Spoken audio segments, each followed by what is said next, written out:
5 टी20 matches के series में 4 मुकाबले हो जाने के बाद जिसमें से एक मुकाबला तो बारिश में धुल गया, पहला वाला टी20 मैच। उसके बाद के 3 टी20 मैच में पहला मैच हारने और पिछले दोनों मुकाबले को जीतने के बाद इंडियन टीम जब आज के इस 5वें और आखिरी टी20 मैच में यहां पर ऑस्ट्रेलिया के सामने एक बार फिर से उतरेगी इस 5वें टी20 मैच में 2-1 से बढ़त लेकर के, तो टारगेट तो होगा इंडिया का कि यहां पर सीरीज को जीत ले। और पिछले मैच में हमने देखा ऑस्ट्रेलिया की तरफ से कई सारे प्लेयर बड़े बड़े जो हैं वो जा चुके हैं शेफील्ड शील्ड वाले मैचेस खेलने के लिए, आगे आने वाली एसेस की तैयारी करने के लिए, तो वो तो फिलहाल अभी भी अवेलेबल नहीं है। चाहे वो ट्रेविस हेड हो, चाहे वो जोश हेजलवुड जैसे उनके बॉलर हो जिनको खेलना लगभग नामुमकिन सा हो रहा था सभी इंडियन बैटर्स को। लेकिन पिछले मैच में भी कुछ ऐसे बॉलर रहे ऑस्ट्रेलिया के जिन्होंने अपने खास करके नेथन एलिस जैसे बॉलर जिन्होंने परेशान तो किया। तो आज के मैच में ऐसे कौन से बॉलर हो सकते हैं, जंपा या नेथन एलिस या बेन डॉर्सोइस? और वहीं अगर हम बात करें यहाँ पर इंडिया की तरफ से तो स्पिन डिपार्टमेंट को लेकर के कौन से प्लेयर हो सकते हैं जो ऑस्ट्रेलियन बैटर्स को परेशान करेंगे, सब कुछ समझेंगे। लेकिन वो परेशान जो करेंगे वो तो पिच के बेसिस पर भी काफी सारी चीजें होंगी।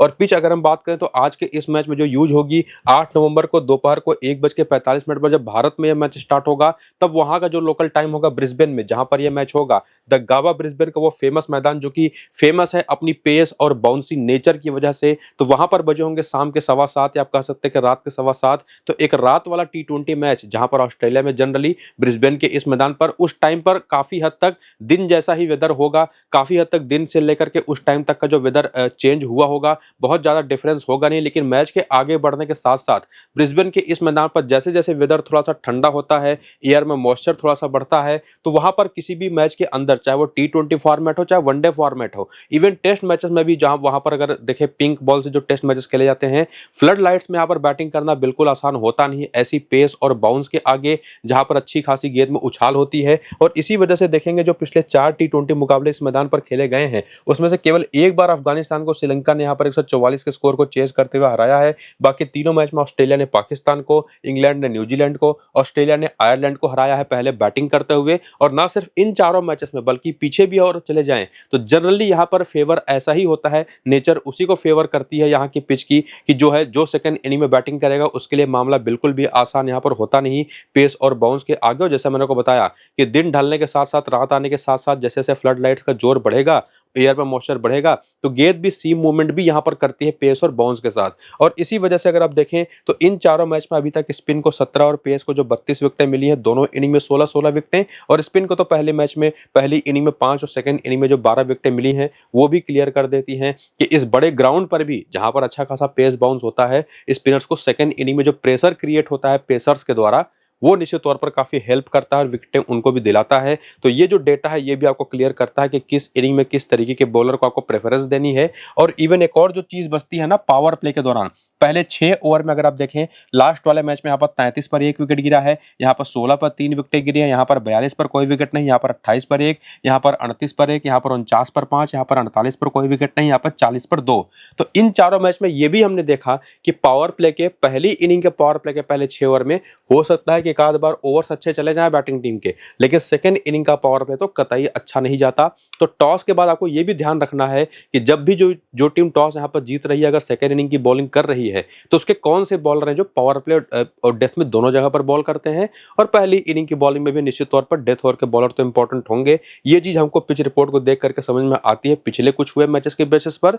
लेकिन आज का ये जब मैच स्टार्ट होगा तो उस टाइम पर वेदर कैसा होगा, जो पिच दी गई है वो कितनी ज्यादा बेहतर है बैटिंग के लिए या बॉलिंग के लिए, ये सारी चीज आपको मैं पिच रिपोर्ट में टॉस के बाद अपडेट करूंगा टेलीग्राम और व्हाट्सएप चैनल पर। तो दोनों को जाकर के ज्वाइन करिए, वहीं पर आपको अपनी फाइनल टीम भी दूंगा। लिंक आपको मेरे टेलीग्राम और व्हाट्सएप का इसी वीडियो के डिस्क्रिप्शन में और कमेंट बॉक्स में जो पिन किया हुआ कमेंट है वहां पर देखने को मिलेगा। जाइए सिंपली लिंक्स को क्लिक करके टेलीग्राम और व्हाट्सएप को ज्वाइन करिए। और फिलहाल देखिए ये है प्लेइंग 11 और बैटिंग ऑर्डर मोस्ट प्रोबेबल जो पिछले मैच में भी थी ऑस्ट्रेलिया की तरफ से, जहां पर मैथ्यू शॉर्ट ने ओपन किया था मिचेल मार्श के साथ, उसके बाद जोश इंग्लिश आए थे, टिम डेविड आए थे, जोस फिलिप आए थे, मार्कस स्टोइनिस और ग्लेन मैक्सवेल आए थे। और उसके बाद ये इनकी 4 मेन बॉलिंग ऑप्शंस जहां पर बेन डॉर्सोइस हैं, जेवियर बार्टलेट है, नेथन एलिस और एडम जंपा जिन्होंने पिछले मैच में रन तो काफी दिए थे लेकिन विकेटें भी लेकर के गए थे। और एलिस ये एक स्टैंड आउट परफॉर्मर रहे इस पूरे पूरे सीरीज के दौरान, जिनके बारे में हम आगे बात करेंगे। बाकी बेंच पर भी इनके पास मिच ओवेन है, तनवीर संघा जैसे बैकअप प्लेयर हैं, मैट कोहनेमान है जो कि लेफ्ट आर्म ऑर्थोडॉक्स बॉलिंग करते हैं, माहली बियर्डमैन इनके 19 साल के एक तेज गेंदबाज जो कि 145 के ऊपर की बॉलिंग बड़ी आसानी से करते हैं किलोमीटर प्रति घंटे की रफ्तार से। और बाकी जो पिछले मैच में बॉलिंग हुई जहां पर जेवियर बाटलर ने दूसरा, 5वां, 10वां और 16वां ओवर किया, तो दिखाता है कि पावर प्ले में 2 ओवर तो करेंगे ही और डेथ में भी कम से कम 1 ओवर करेंगे और 1 ओवर कहीं पर मिडिल ओवर में जरूरत पड़ने पर। और उसी तरह से नेथन एलिस को देखें तो चौथा, 12वां, 15वां और 19वां, यानी कि पावर प्ले में ये सेकंड बॉलिंग ऑप्शन के तौर पर यूज किया जाता है, थर्ड बॉलिंग ऑप्शन के तौर पर, क्योंकि सेकंड बॉलिंग ऑप्शन होता है यहाँ पर जेवियर बाटलर, बेन डॉर्सुइस के साथ, जिन्होंने पिछले मैच में पहला, तीसरा, 9वां और 18वां ओवर किया। और नेथन एलिस का आप देख रहे हैं चौथा, 12वां, 15वां और 19वां, 12वें, 15वें और 19वें ओवर में एक एक विकेट भी लिया था। और नेथन एलिस के बारे में तो आपको बता दूं, 3-3 तरीके के स्लोअर वंस हैं इनके पास। एक लेंथ पर कभी ये बॉलर बॉलिंग करता नहीं, 6 बॉलिंग करेगा तो कम से कम 4 अलग अलग तरीके की बॉलिंग और 3 तरीके के स्लोअर वंस, और इसी वजह से टी20 में इतने कामयाब होते भी हैं। मार्कस स्टोनिस ने भी पूरे 4 ओवर किए थे पिछले मैच में, जंपा ने भी पूरे 4 ओवर किए थे, किस किस ओवर में आकर के करे थे ये भी आप देख सकते हैं। और अब आप देख सकते हैं इन सभी प्लेयर्स का करियर का डेटा कि वनडे क्रिकेट में, माफ करिएगा, टी20 क्रिकेट में क्या रहा है इनका एक्सपीरियंस इस सीरीज के स्टार्ट होने के पहले। जहां पर आप देखेंगे कि जैसे मिचेल मार्श हो गए, 73 मैच में 1994 रन है, 33 का एवरेज है, विकेटों को तो भूल जाइए, अब तो बॉलिंग करते नहीं। और पहली इनिंग का बैटिंग एवरेज 30 है, सेकंड इनिंग का 34, जो बताता है कि किस इनिंग में ज्यादा ये बेहतर या बराबर काम करते रहे हैं as a run maker.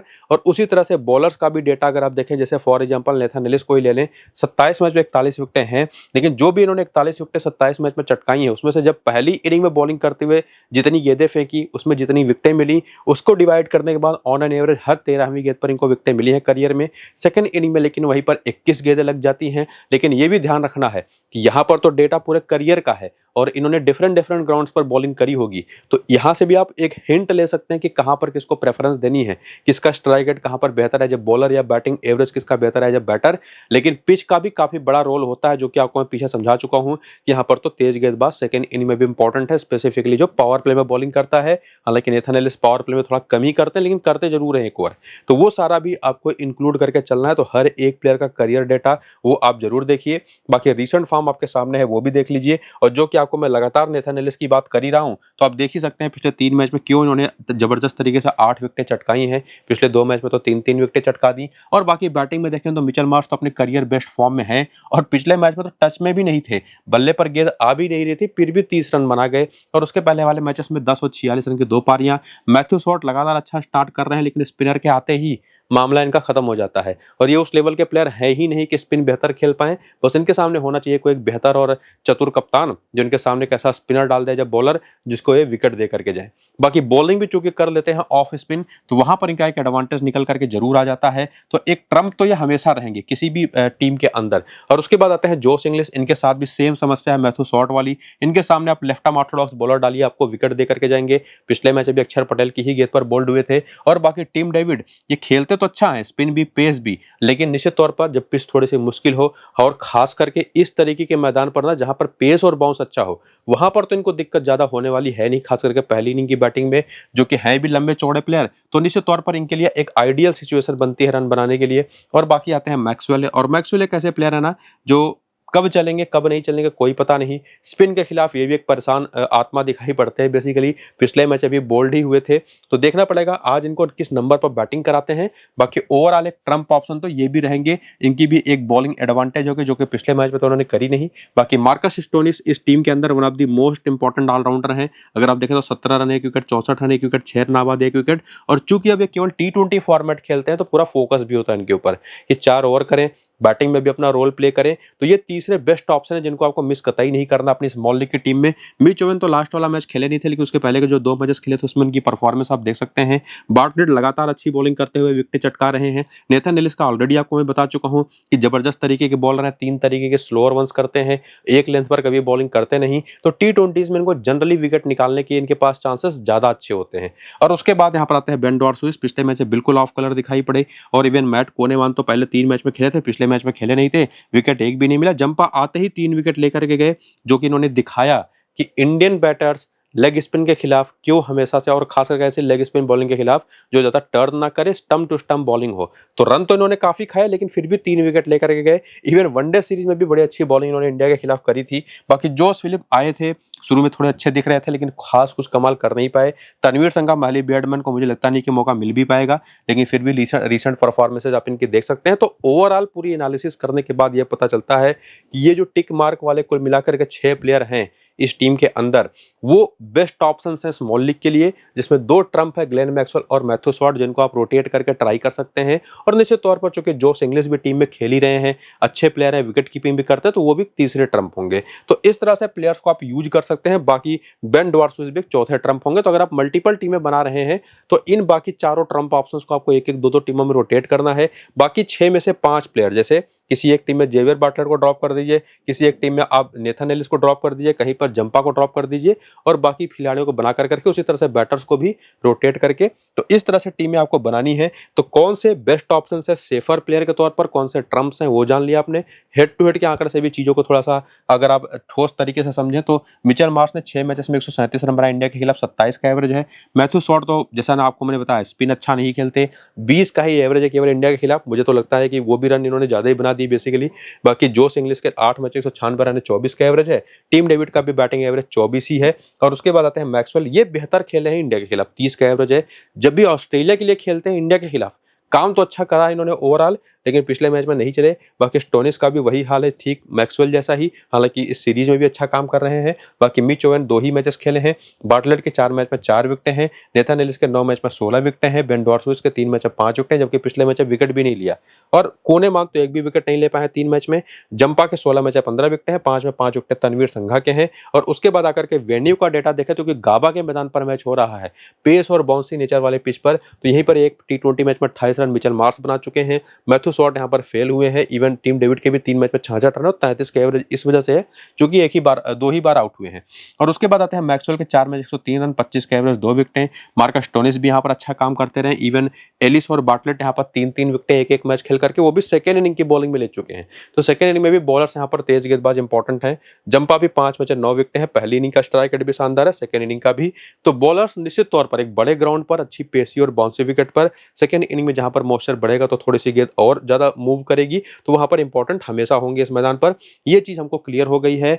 Batters का रोल शायद कम ही हो आज के इस मैच में, लेकिन वो जो बैटर्स हैं भी ऑस्ट्रेलियन टीम में, वो क्या कमजोरियां लेकर के आते हैं वो तो आपको मैंने काफी सारी चीजें क्लियर कर दी।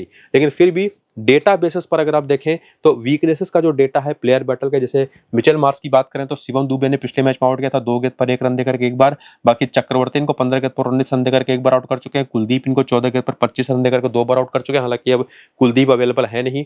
और उसके बाद आते हैं मैथ्यू स्वॉट, और ये तो स्पिन के खिलाफ वैसे भी पुअर हैं, जो आपको मैं क्लियरली बता चुका हूं। बाकी अक्षर पटेल और बुमराह एक बार इनको सस्ते में निपटा चुके हैं इंडिविजुअली। बाकी इंग्लिश, जैसा मैंने आपको कहा था पिछले वाले मैच में अक्षर पटेल ने इनको बोल्ड किया था, और ओवरऑल अक्षर की 17 गेंद पर 12 रन बना करके 3 बार आउट हो चुके हैं। कुलदीप पर एक बार सस्ते में और एक बार अर्शदीप भी इनको सस्ते में आउट कर चुके हैं। और उसके बाद आते हैं बाकी के बैटर्स, जैसे टीम डेविड हो गए, ये भी अक्षर पटेल की 36 गेंद पर 39 रन बना करके 2 बार आउट हो चुके हैं। चक्रवर्ती को फिर भी ठीक खेल गए हैं। अर्शदीप सिंह और शिवम दुबे के खिलाफ आप इनके आंकड़े देख सकते हैं, स्लोअर वंस पर थोड़ी सी दिक्कत में आते हैं ये। बाकी मैक्सवेल की बात करें तो स्पिन तो ये भी खराब खेलते हैं, चाहे वो चक्रवर्ती के खिलाफ इनके आंकड़े 2 गेंद पर 1 रन बना करके एक बार, अक्षर पटेल पर 2 बार 32 रन बना करके, कुलदीप पर एक बार 2 बार बुमराह पर। और उसके बाद मार्कस स्टोनिस आते हैं, ये अर्शदीप को भी बेहतर खेल गए हैं, बुमराह को भी, अक्षर पटेल पर ये भी फंसते हैं। और इसी वजह से अक्षर पटेल के बारे में आगे हम डिस्कस करेंगे, काफी सेफेस्ट ऑप्शन बन जाते हैं वो कप्तान है, कप्तान के, जबकि ज्यादातर लोग ट्राई नहीं करते। और इंडियन टीम की प्लेइंग इलेवन बैटिंग ऑर्डर अगर आप देखें तो कुछ इस हिसाब से खेली थी लास्ट वाले मैच में, जहां पर अभिषेक और गिल ने ओपन किया था। बाकी सूर्य कुमार यादव, तिलक वर्मा, अक्षर पटेल, वासी या जितेश शर्मा कहां पर बैटिंग करेंगे कोई कुछ नहीं कह सकता फिलहाल के लिए। और बाकी शिवम दुबे तो पिछले मैच में प्रमोट होकर के ऊपर आ ही गए थे। अर्शदीप, वरुण चक्रवर्ती, बुमराह 3 और मेन बॉलर इस टीम के अंदर हैं, जहां पर बेंच अगर आप इंडियन टीम की देखें तो संजू सैमसन, रिंकू सिंह और हर्षित राणा है। और बॉलिंग पिछले मैच में जो हुई थी उसमें अर्शदीप तो 4 ओवर करेंगे, 2 ओवर पावर प्ले के, 2 ओवर डेथ में, हालांकि पिछले मैच में पूरी जरूरत पड़ी नहीं इनकी। बुमराह ने भी पूरे 4 ओवर के लास्ट वाले मैच में। अभी रिसेंट टाइम में देखा गया था कि लगातार 3 ओवर पावर प्ले में करते थे, 1 ओवर आकर के डेथ में करते थे।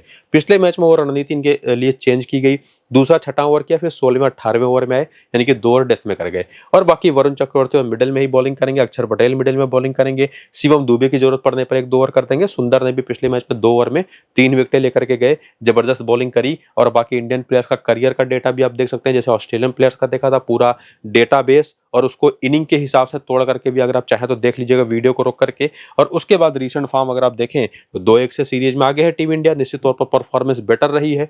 स्पेसिफिकली अगर आप देखें तो कंसिस्टेंसी की बेसिस पर खास करके अगर मैं टीम परफॉर्मेंस की बात करूं, इंडिविजुअल परफॉर्मेंसेस बड़ी बड़ी अगर मैं बात करूं तो कुछ हद तक अभिषेक शर्मा ने दी है 28, 25, 68 और 19 की 4 पारियां खेल करके।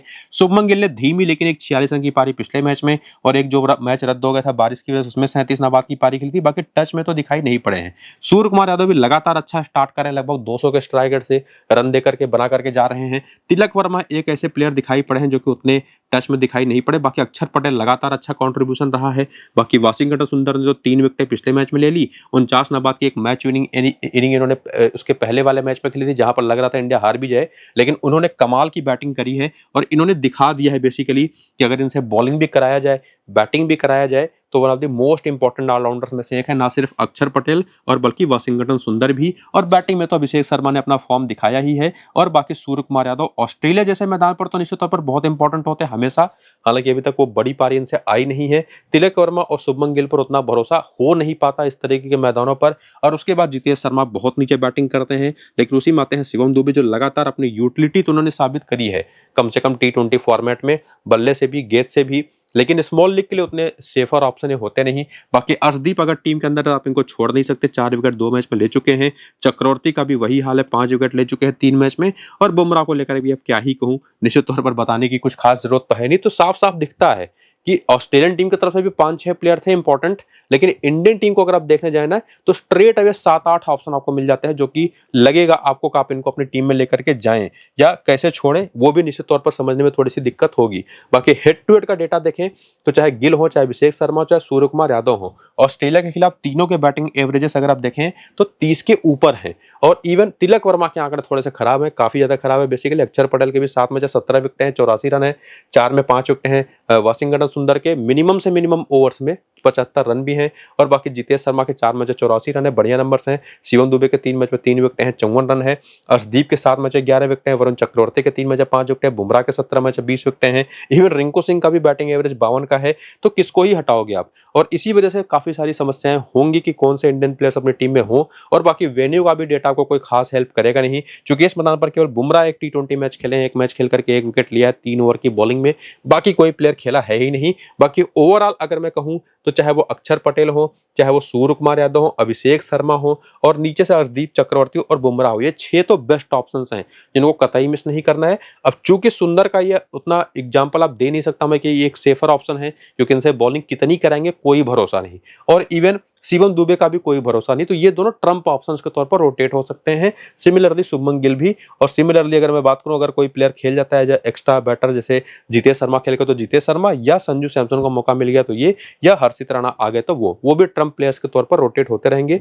बाकी देखना पड़ेगा क्या कॉम्बिनेशन आज खेलती है।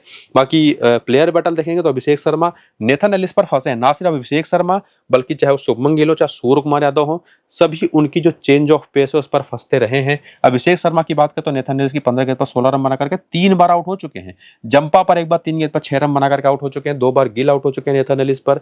और इसके बाद बात करें सूर्य कुमार यादव तो ये भी नेथन एलिस पर, हालांकि ये कंपैरेटिवली ज्यादा बेहतर खेलने अगर आप डेटा देखें, 42 गेंद पर 76 रन बना करके 1 बार आउट हुए हैं, लेकिन बेन डॉर्सो पर 6 गेंद पर 4 रन बना करके 2 बार। जंपा को तो बहुत अच्छा खेला है। जेवियर बार्टलेट पर फंसे हैं, स्टोनिस को काफी अच्छा खेला, तो 2 ही बॉलर हैं जो परेशान कर पाए हैं। बाकी रिंकू सिंह, संजू सैमसन और जितेश शर्मा के आंकड़े देखेंगे तो नेथन एलिस एक बार फिर से यहाँ पर आपको दिखाई पड़ जाएंगे।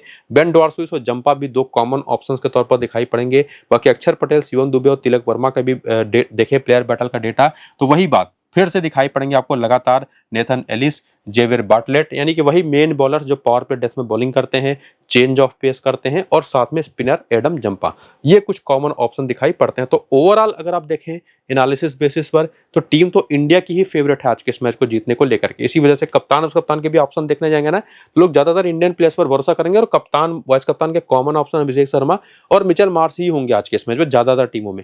लेकिन इनसे ज्यादा सेफ और डिफरेंशियल भले आप इनको कह लें, मेरे हिसाब से अक्षर पटेल होंगे या स्टोनिस या दुबे में से से भी किसी को ट्राई कर सकते हैं। इवन टीम डेविड भी इस तरीके के मैदान पर एक बहुत अच्छा ऑप्शन हो सकते हैं। बाकी क्या फाइनल टीम आज के इस मैच की रहेगी, पिच कैसी है, वेदर कैसा है, सब कुछ आपको मैं टॉस के बाद अपने टेलीग्राम और व्हाट्सएप पर बताऊंगा ही। तो दोनों को जाकर के ज्वाइन करिए, लिंक आपको डिस्क्रिप्शन में और पिन कमेंट में देखने को मिल जाएगा इसी वीडियो के। तो जल्दी से बिना देर किए जाकर के ज्वाइन हो जाइएगा और ये वीडियो शुरू से अंत तक पूरा देख लीजिएगा, ताकि क्लैरिटी ऑफ माइंड आपके दिमाग में रहे कि किसको कब लेके जाना है। बाकी पिच रिपोर्ट तो जरूर ध्यान से देखिएगा। फिलहाल चलते हैं, नमस्कार।